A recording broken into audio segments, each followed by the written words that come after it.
मनसे अध्यक्ष राज ठाकरेंनी मराठी भाषेची सक्ती व्हावी आणि व्यवहारात ती वापरली जावी यासाठी पुढाकार घेतला होता। तसंच राज्यातल्या बँकांमध्ये मराठी भाषा वापरली जाते की नाही हे तपासण्याचे आदेश गुढीपाडव्याच्या मेळाव्यातनं दिले होते। यानंतर आक्रमक मनसैनिकांनी बँकांमध्ये शिरून अनेक ठिकाणी आंदोलनं केली होती। मारहाणीच्या घटनाही घडलेल्या। अखेरीस राज ठाकरे यांनी मनसैनिकांना पत्र लिहित हे आंदोलन थांबवण्याचे आदेश दिले आहेत। पाहूया। आमच्या महाराष्ट्रामध्ये मुंबईमध्ये आम्हाला सांगता इकडच्या आस्थापनांमध्ये आम्ही मराठी बोलना नहीं आता तो क्या हुआ, कानफट इथंच बसणार।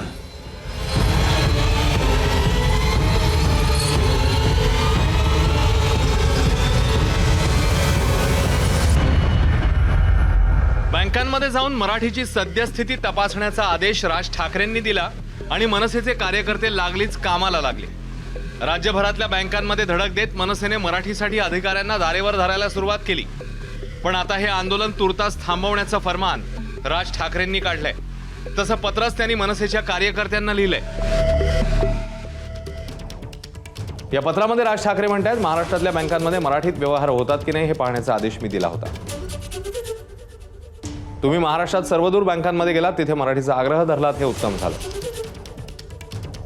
मराठी भाषा, मराठी माणूस यांना कोणीही गृहीत धरू शकत नाही हा संदेश गेलेला आहे। तसंच सर्वदूर असलेली मनसेची संघटनात्मक ताकद पण दिसली। पण आता हे आंदोलन थांबवायला हरकत नाहीये, कारण आपण या विषयामध्ये पुरेशी जागृती केलेली आहे।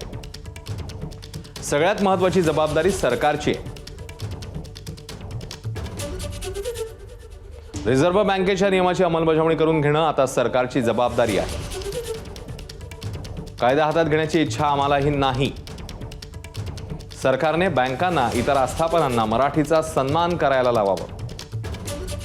तुर्तास आंदोलन थांबवा, पण या मुद्द्यावरचं लक्ष हटू देऊ नका, असं म्हणतात राज ठाकरे। मराठीचा अपमान केला जात असेल तर मनसैनिक तिथे चर्चेसाठी पुन्हा जातील। पण मुळात प्रश्न असा आहे की कायदा पाळत कोण नाहीये। जो आरबीआयचा कायदा आहे तो त्यांनी पाळावा।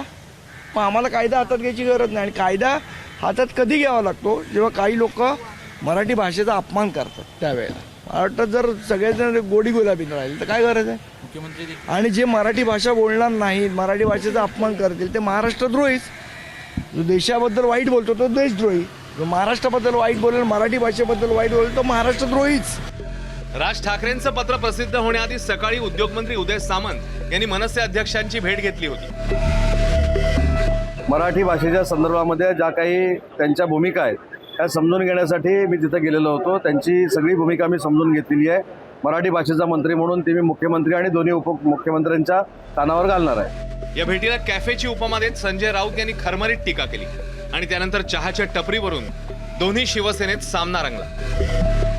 त्यांच्याकडे एक शिवाजी पार्कला कॅफे उघडलेला आहे।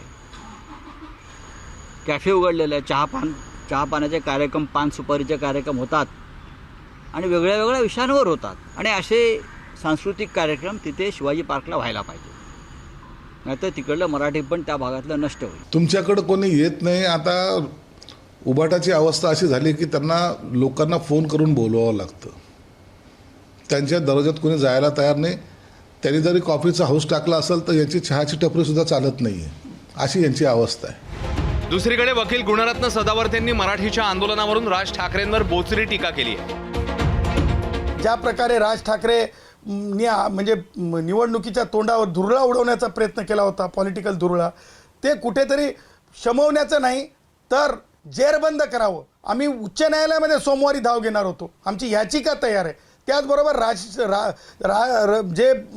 ठाकरे आहेत यांच्यासारख्या गलीगलीत पार्ट्या आहेत देशभरात। राज ठाकरेची ख्याती आहे की राज ठाकरे असंच लोकांना उत्तेजित करतात, पेटवून देतात, उचकून देतात आणि त्याच्यानंतर ते घरामधून डिसिजन करतात।